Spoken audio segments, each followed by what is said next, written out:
All right, we got Buzzfeed unsolved cases that are now solved by SunnyV2. Let's give it a look. There are 5 cases from Buzzfeed Unsolved which have now either been fully or significantly There are 5 cases from Buzzfeed Unsolved which have now either been fully or significantly solved, and we're going to begin by looking at Forrest Fenn's treasure, which finally came to a full conclusion back in June 2020. Ryan and Shane investigated the mystery 2 years prior in September 2018, during which they explained that world-renowned treasure collector Forrest Fenn had hidden an actual treasure chest somewhere in the Rocky Mountains, which contained over $1 million worth of valuable antiquities. In Forrest Fenn's memoir, he wrote a 24-line poem which included 9 hidden clues on how to find the treasure, and while the concept seemed fairly simple, over 65,000 people had attempted to find the treasure to no avail. Ryan and Shane then explained that the treasure could be found in one of 4 specific US states. The treasure is located in either Montana, Wyoming, Colorado, or New Mexico. Of the 4 states listed by Fenn,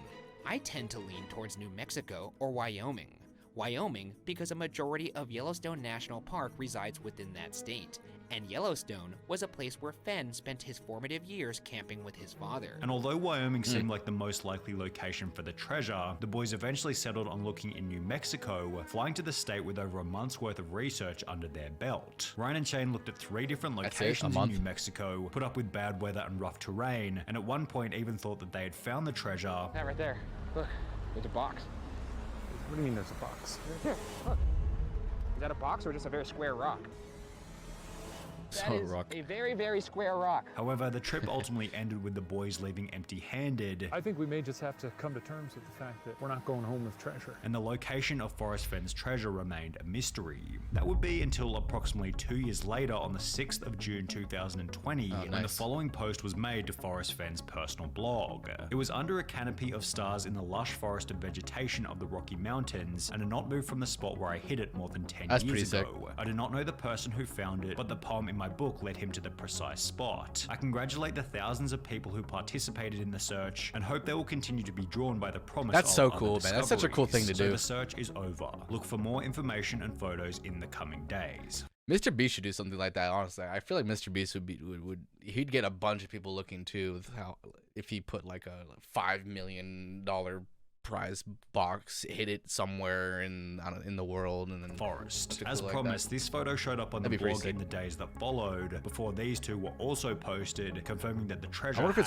been found. 1 month later, it was revealed that the treasure was found in Wyoming, which was one of the 2 states highlighted in the Buzzfeed Unsolved episode, although not the state that the boys eventually went to. 6 months later, in December 2020, the person who had found the treasure finally revealed himself as 32-year-old medical student Jack Stoof, who coincidentally used to be one of Buzzfeed's writers. Jack found out about the case in 2018, the same year that Ryan and Shane investigated it, and stated that he thought about it for at least a couple hours a day every day since he learned about it, also adding that he planned on selling the treasure to pay off his student loans. The treasure went up for auction on the 13th of December 2022, and after a whopping 1,643 bids, eventually sold for an impressive $1.3 million US. And while it took over 10 years for someone to eventually find the treasure, this is nothing when compared to the boy in the box, who was recently identified after 65 years of mystery. Ryan and Shane covered the boy in the box back in August 2017, with the major details being that in 1957, a box was found on the side of a road in Philadelphia, Pennsylvania, which contained the body of a boy between 4 and 6 years of age. The box had serial numbers on the outside, a blanket on the inside, and items of clothing scattered around it. However, despite having access to numerous pieces of evidence, authorities were unable to identify who the boy was. For this reason, the boy was buried with a gravestone reading America's Unknown Child, which accompanied a sign on the street where the boy was found. That was quite the shift. This unknown child became known as the boy in the box. He has never been identified. His case remains open. He is now called America's Unknown Child. Like the first unsolved case was, a fun little treasure hunt across the U.S. Second one, dead boy, identity unknown. Jesus His body had been exhumed on 2 separate occasions in 1998 and 2019, with the goal of running his DNA through genealogy databases. The 1998 test was unsuccessful. However, by 2019, testing had become significantly more advanced, and while the victim's DNA was so degraded that it took 2.5 years of work to be able to extract enough data to perform the genealogy, on the 8th of December 2022, the boy in the box was identified as Joseph Augustus Zarelli. His DNA was uploaded to genetic databases, which led detectives to relatives on his mother's side. After pouring poring through birth records, they were also able to identify his father. They also learned that Zarelli's mother had 3 other children. Police refused to speculate on who killed Zarelli, though they noted we have our suspicions, meaning that while this identification is extremely fresh at the time of making this video, it's possible that the case could be fully solved sometime in the near future.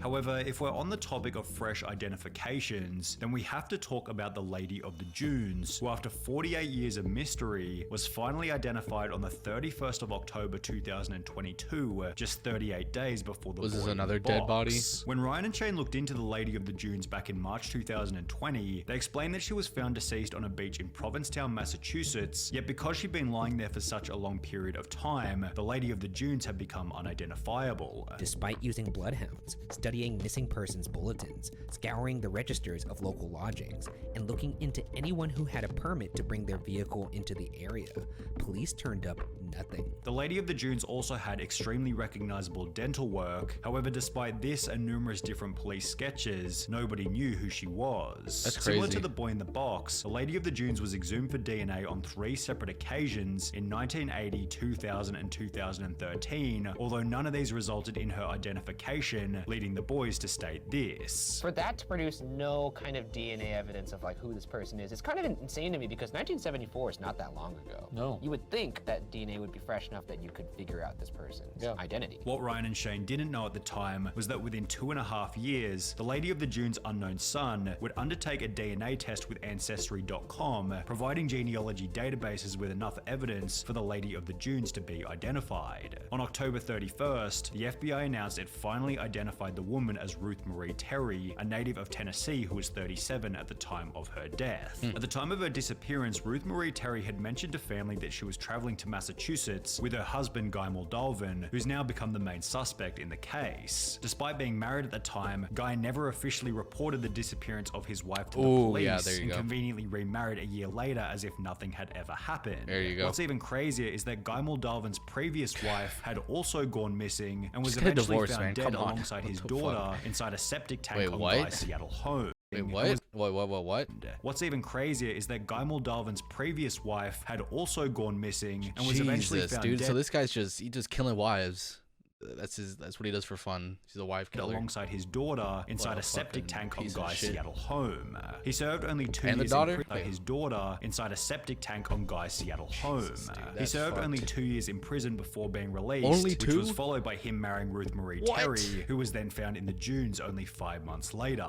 Guy Moldovan died in 2002. However, if he is eventually found to be guilty, Ryan and Shane were correct in suggesting this, It would seem that this was done by somebody who wasn't, I guess, like an amateur. as well as this, The unidentified victim would have known her murderer. yet we're incorrect in suggesting that the crime had been done by an Italian mob boss or schizophrenic prison inmate Haddon Clark. However, in the case of Amelia Earhart, one of the theories put forward by the boys eventually turned out to be true.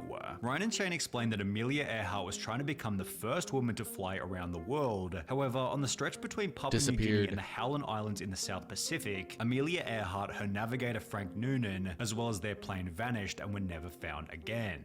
The main theory put forward in the Unsolved episode was that Earhart's plane had run out of fuel and either crashed into the ocean or had successfully made a crash landing on the South Pacific island of Nkumaroro. Evidence for the successful crash landing was that 2 years after Earhart's disappearance, a British colonial officer by the name of Gerald Gallagher found a campfire, sextant, and a partial human skeleton on the previously uninhabited island. The bones were sent to a physician in Fiji, who concluded that they most likely belonged to a male who was short, stocky, and of European descent, eliminating the possibility that the bones belonged to Earhart. However, Ryan went on to explain that at a later date, the bones had been run through an updated database, which suggested that they could have belonged to a tall woman of European descent, which fit the Okay. description of Earhart perfectly. Well, approximately a year after the Buzzfeed Unsolved episode was uploaded, an article popped up on NPR.org titled "New Research Claims Bones Found 80 Years Ago on Pacific Atoll Likely Amelia Earhart's," which explained that the bones had been run through modern ancestry program 4-disc, which found that Hoodless had incorrectly determined the sex of the remains. The data revealed that the bones have more similarity to Earhart than to 99% of individuals in a large reference sample. Interesting. It's a bit of a stretch to call the case of Amelia Earhart solved, yeah, based on a couple of correctly sized bones. However, there's significantly better evidence for the person featured in Buzzfeed Unsolved's very first episode, the Somerton Man, who was finally identified in July 2022 after 74 years of mystery. The Somerton Man was found dead on a beach in Adelaide, Australia back in 1948, dressed immaculately in a full suit with polished shoes. Strangely enough, all of the tags had been removed from his clothing, with his fingerprints failing to hint at who he might be.